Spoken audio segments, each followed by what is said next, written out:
کیا کبھی ایسا ہوا ہے کہ آپ نے کسی کو بہت طاقتور دیکھا ہو؟ نام بڑا، اثر بڑا اور غرور اس سے بھی بڑا۔ لوگ کہتے ہیں یہ کبھی نہیں جھک سکتا، یہ کبھی نہیں ہارے گا۔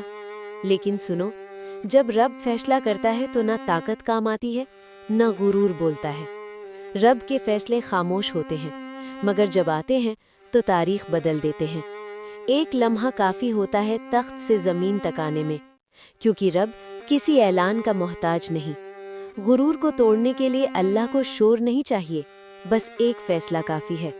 یاد رکھو، جو آج خود کو سب کچھ سمجھتا ہے، کل سجدے میں خاموش کھڑا ہو سکتا ہے۔ اور جو آج رو رہا ہے، رب کے سامنے جھکا ہے، کل وہی سکون کے ساتھ مسکرا رہا ہوگا۔ آج دل میں یہ بات بٹھا لو، طاقت انسان کی نہیں، فیصلہ رب کا چلتا ہے، صرف اللہ۔ دعا کریں، اے اللہ، ہمارے دلوں کو غرور سے بچا، ہمیں اپنے فیصلوں پر راضی رکھ اور ہمیں ہمیشہ اپنے سجدے میں جگہ عطا فرما۔ اگر یہ پیغام دل تک پہنچا ہو تو کامنٹ کریں صرف اللہ، لائک کریں، شیئر کریں، کسی کے غرور کو نہیں، کسی کے دل کو جگانے کے لیے۔ سبسکرائب کریں تاکہ رب کا پیغام سب سے پہلے آپ تک پہنچے۔